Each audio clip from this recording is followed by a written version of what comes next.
Mitra itu siapa? Saya tidak tahu, saya hanya mendapatkan sinyal dari Pak Anang bahwa itu adalah K1. Sampai sekarang memang belum diterbitkan surat perintah membawa. Harusnya kan segera terbit. Kalau nggak terbitkan ya pasti saya gugat pra peradilan lagi. Di situ menyebutkan satu orang nama ajudan dan satu orang nama anggota DPR. Anda tahu, tanya saja pada yang bersangkutan.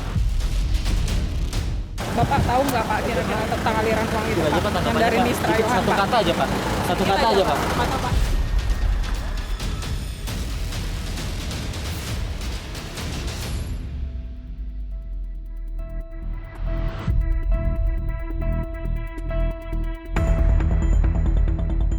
Persidangan kasus korupsi proyek BTS 4G Bakti akhirnya ketok palu.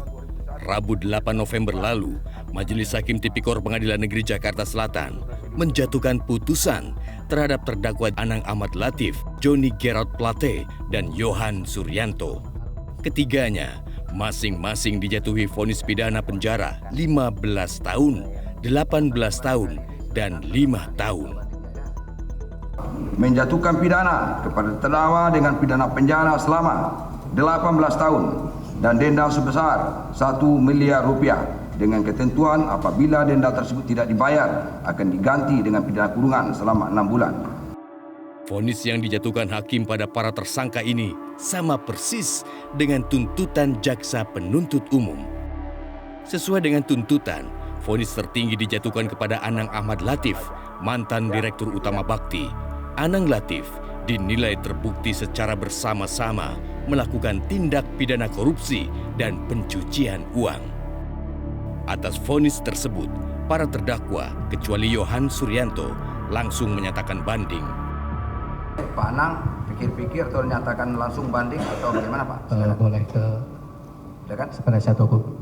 Kami pasti banding ya mulia. Banding. Ya. Hari ini? Hari ini. Hari ini banding. Oke. Pak Joni bagaimana? Banding juga? Penasihat hukum.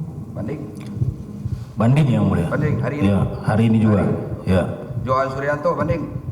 Terima kasih Yang Mulia Majelis Hakim. Setelah mendengar putusan dibacakan oleh Mulia Majelis Hakim, kami pikir-pikir. Sehari berikutnya, Kamis 9 November, 3 terdakwa yang disidangkan dalam berkas terpisah juga dihadirkan untuk mendengarkan vonis. Ketiganya adalah Irwan Hermawan, Galumbang Menak Simanjuntak, dan Mukti Ali. Untuk saudara Irwan Hermawan berdiri. Irwan Hermawan dinyatakan secara sah terbukti bersalah dan dijatuhi vonis pidana 12 tahun penjara, denda 500 juta rupiah, dan membayar uang pengganti sebesar 1 miliar 150 juta rupiah. Permohonan Irwan Hermawan untuk menjadi justice collaborator dalam perkara korupsi BTS Bakti juga ditolak oleh Majelis Hakim. Majelis Hakim menilai Irwan bukan sosok yang membongkar perkara, melainkan termasuk aktor utama. Menolak permohonan terdakwa Irwan Hermawan untuk dinyatakan sebagai saksi pelaku atau justice collaborator dalam perkara ini. 5. Menjatuhkan pidana kepada terdakwa Irwan Hermawan oleh karena itu dengan pidana penjara selama 12 tahun. Sementara Galumbang Menak dan Mukti Ali masing-masing divonis 6 tahun pidana penjara. Baik Galumbang Menak maupun Mukti Ali, keduanya tidak dikenakan kewajiban membayar ganti rugi atau uang pengganti. Vonis hakim dalam berkas perkara Irwan Hermawan dan Galumbang Menak tersebut berbeda dengan tuntutan jaksa penuntut umum. Sebelumnya, JPU mengajukan tuntutan 15 tahun pidana penjara terhadap Galumbang Menak dan denda 1 miliar rupiah. Sementara terhadap Irwan Hermawan, jaksa menuntut 6 tahun pidana penjara dan denda 250 juta rupiah. Namun Majelis Hakim memiliki penilaian berbeda. Vonis Galumbang Menak didiskon 9 tahun lebih ringan dari tuntutan, sementara Irwan Hermawan divonis 2 kali lebih berat dibanding tuntutan. Atas putusan hakim tersebut, terdakwa langsung mengajukan banding. Silakan saudara Irwan untuk konsultasi dulu dengan tim penasihat hukum.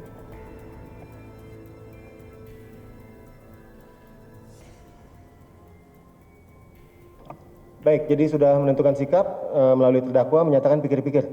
Demikian ya, penuntut umum, pikir-pikir ya. Baik, dengan telah dibacakannya putusan dalam perkara atas nama terdakwa Irwan Hermawan, maka sidang pengadilan negeri atas nama terdakwa Irwan Hermawan dinyatakan selesai dan ditutup. Irwan Hermawan mengaku tidak kaget dengan vonis majelis hakim. Penolakan atas permohonan justice kolaborator yang ia layangkan sudah ia dengar sebelum vonis dibacakan. Ya, saya sudah dengar dari kemarin ada pihak-pihak yang keberatan dengan pengajuan GC oleh Jaksa Agung dan berupaya untuk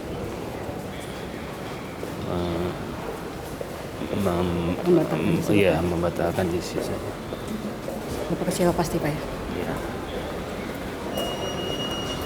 Terus untuk Bapak yang sudah Bapak buka selama ini sia-sia nggak, Pak? Kan Bapak pengen keadilan sebenar-benarnya kan, Pak? Iya, betul.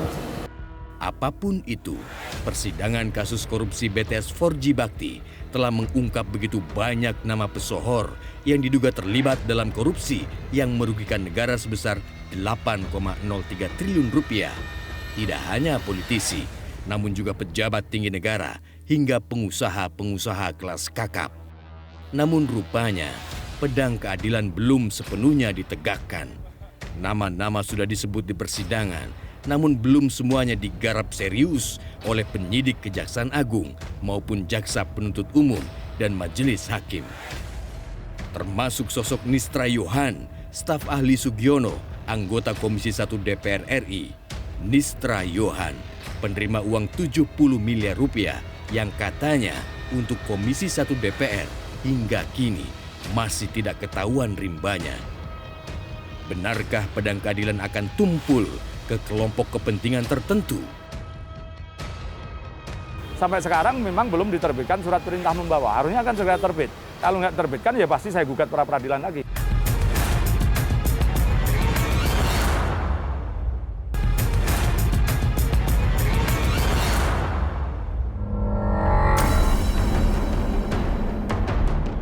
Kode K1 muncul dalam persidangan saksi kunci yang digelar 26 September. Kode ini merujuk pada salah satu alat kelengkapan DPR RI yang tak lain adalah Komisi 1. Kuat diduga uang korupsi BTS 4G Bakti mengalir hingga ke Senayan. Di persidangan tersebut, uang 70 miliar rupiah mengalir ke anggota Komisi 1 DPR. Uang disetor sebanyak 2 kali oleh Windy Purnama kepada Nistra Yohan. Windy adalah saksi mahkota dalam persidangan korupsi BTS Bakti. Namun dalam hal ini, Windy juga sudah berstatus tersangka. Windy diperintahkan oleh mantan Dirut Bakti, Anang Ahmad Latif, untuk menyerahkan uang untuk anggota Komisi 1 DPR melalui Nistra Yohan. Nistra itu siapa? Apa hubungannya? Kan begitu. Betul, Pak. Saya tidak tahu, hanya Pak Windy yang... Nah, Windy juga nggak tahu. Siapa itu? Saya tidak tahu, Pak. Ya. Saya hanya mendapatkan sinyal dari Pak Anang bahwa itu adalah K1. Saya tanya ke Pak Irwan, K1 itu apa? K1 itu artinya dari Komisi 1 gitu. Komisi yang 1. mulia. Betul, Pak. Orang politik. Kan gitu jadinya. Komisi orang anggota DPR itu kan orang politik, Pak. DPR partai mana kan gitu. Jadi berapa diserahkan sama dia, Pak? Saya menyerahkan 2 kali yang mulia. Berapa? Totalnya 70M kurang lebih. Berapa? 70M. Tapi Bapak ikut ngitung uangnya nggak? Iya, Ikut ngitung uangnya? Iya. Itu pecahan apa, Pak? Uangnya apa, Pak? US sama Sing dolar. Sama Sing dolar. Itu pakai koper atau pakai apa? Koper. Oh, jadi Bapak ngasih sama Windy dari Iya, bareng-bareng Windy ngambil dari Pentapenas, saya ikut ngitung. Tapi yang nganterinnya siapa, Pak? Windy. Bapak nggak ikut nganterin? Tidak hanya Windy Purnama, jejak aliran uang 70 miliar rupiah kepada Nistra Yohan juga dibeberkan oleh Asep dan Suhepi. Asep dan Suhepi adalah sopir operasional di PT Soliteh Media Sinergi milik Irwan Hermawan. Keduanya dihadirkan sebagai saksi persidangan dengan terdakwa Irwan Hermawan pada 20 Oktober lalu. Asep mengaku koper berisi uang dibawa ke sebuah rumah di kawasan perumahan di Gandul, Depok, Jawa Barat. Saat itu, koper dibawa masuk ke rumah oleh Windy Purnama. Rumah dimaksud diduga adalah kediaman Nistra Yohan. Oh, pas sampai tujuan saya disuruh meminta menurunkan koper itu. Sampai di perumahan? Sampai di depan rumah itu. Pas sampai di depan rumahnya saya diminta untuk menurunkan koper sama Pak Windy. Yang membawa masuk koper itu ke rumah siapa? Pak Windy. Pak Windy sendiri? Setelah itu saya parkir, saya nunggu di mobil. Berapa lama nunggu di mobil? 5 sampai 10 menit lah. 5 sampai 10 menit Pak Windy keluar lagi? Keluar lagi langsung. Kopernya masih dibawa tidak? Tidak bawa koper. Setelah itu. Kopernya tidak dibawa lagi? Tidak. Ditinggalkan di rumah itu? Ditinggalkan.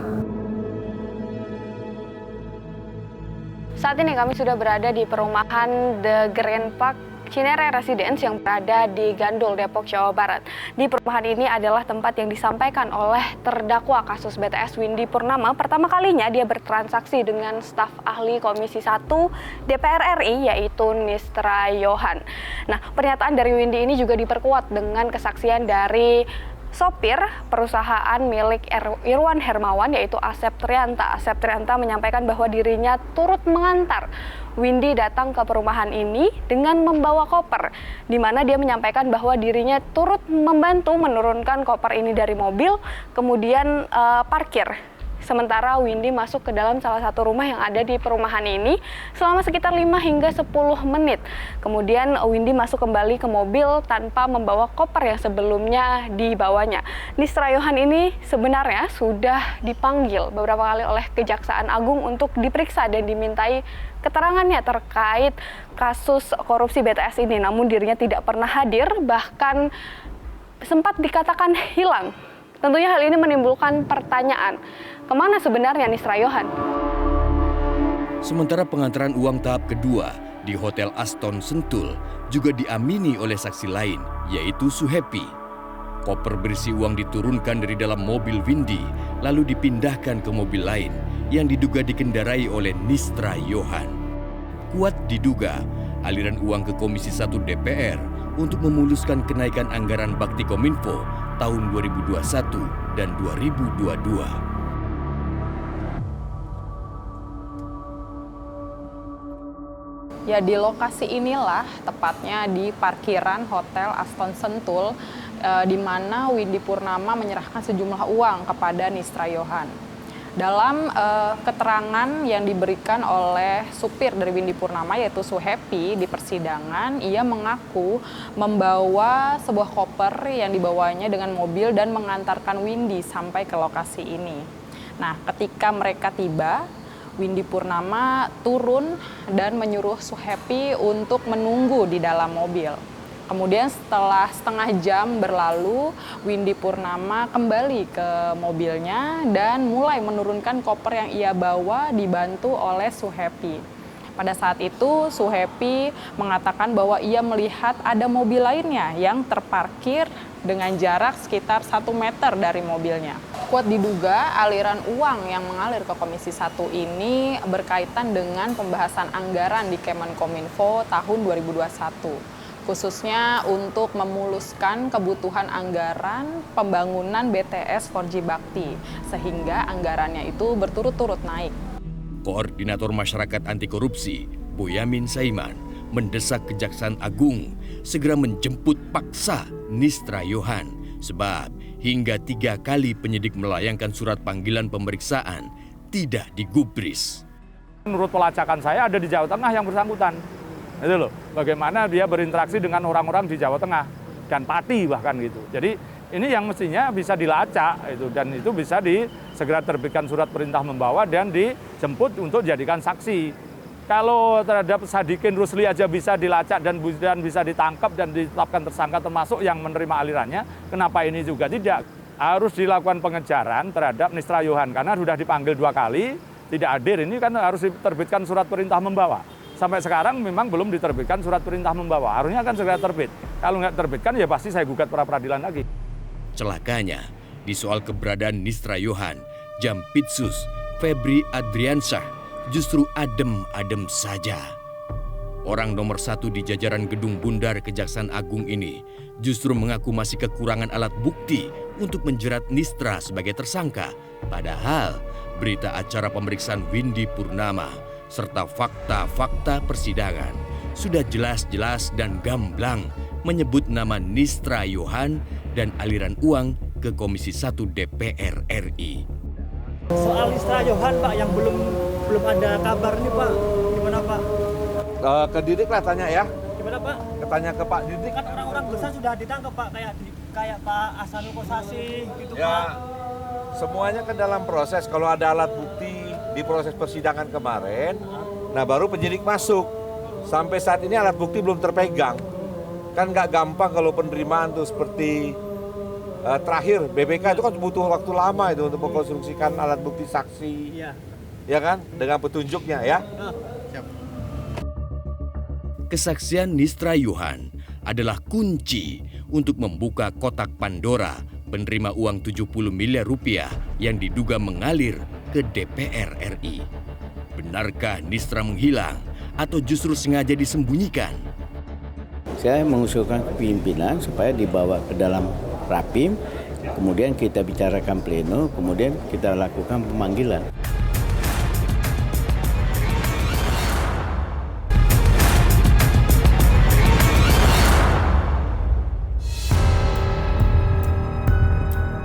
Inilah sosok Nistra Yohan yang disebut menerima uang 70 miliar rupiah melalui Windy Purnama. Dalam penyidikan kasus korupsi BTS Bakti, Nistra Yohan sebenarnya sudah dipanggil untuk pemeriksaan. Namun kader Tidar ini tidak pernah menampakkan batang hidungnya di Kejaksaan Agung. Realitas mencari keberadaan Nistra Yohan di kompleks DPR RI. Namun beberapa petugas yang realitas temui mengaku tidak pernah melihat sosoknya. Nggak pernah ya, nggak pernah kelihatan sama sekali. Kalau yang lain saya kurang tahu, kalau saya enggak. Pernah tahu nggak orangnya? Nggak kenal, tapi tahu. Yang muka, yang ini mukanya. Yang mukanya kayak gini, enggak. Nggak pernah lihat. Realitas juga meminta keterangan ke Sekjen DPR, namun disebutkan Nistra bukan termasuk staf ahli yang berstatus aparatur sipil negara atau digaji oleh pemerintah. Dari informasi yang Realitas dapatkan, Nistra Yohan memang sudah tidak lagi menyambangi gedung DPR sejak Juli lalu. Pak Sugiono, sedikit Pak, staf Bapak Nistra Yohan kemana Pak sekarang Pak? Senin pekan lalu, Realitas meminta keterangan kepada Sugiono yang selama ini mempekerjakan Nistra Yohan. Namun anggota Komisi 1 DPR ini terus bungkam. Diikuti sejak dari lantai 2 gedung Nusantara 3 hingga turun ke parkiran DPR, Wakil Ketua Partai Gerindra ini tetap diam 1000 bahasa. Dari Nistra Yohan, Satu kata aja Pak. Satu kata aja Pak.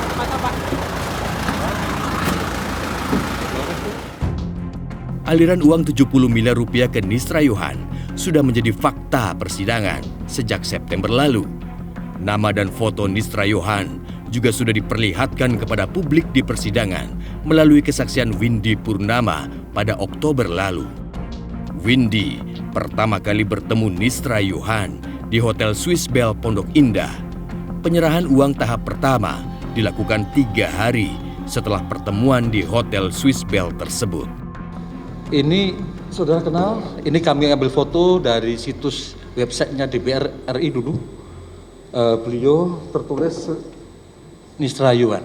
Iya betul. Betul ini ya? Betul. Beliau adalah staf khusus, staf ahli atau staf khusus dari anggota DPR RI di Komisi 1. Ya, saya tidak tahu pada saat itu ya. Saya tahunya namanya Nistra aja. Beliau menanyakan juga ini dari mana, dari Pak Anang, dia nanya gitu, saya bilang iya. Iya. Lalu janji bertemu untuk menyerahkan. Jadi tidak langsung hari itu juga diserahkannya, katakanlah 3 atau 4 hari kemudian setelah itu. Setelah pertemuan itu ya. Pekan lalu, Realitas kembali meminta konfirmasi kepada Ketua Komisi 1 DPR, Mutia Hafid. Namun untuk kedua kalinya sejak 19 Juni lalu, ia menolak memberikan jawaban. Mbak Mutia, boleh minta tanggapannya sedikit gak soal yang kasus BTS? Katanya 70M ke Komisi 1, ada tanggapan gak? Komentar itu ya, kita lagi bahas yang lain-lain, ini bahas netralitas pemilu ya. Metro doang bagaimana itu tadi. Jawaban senada juga dilontarkan beberapa anggota Komisi 1 lainnya.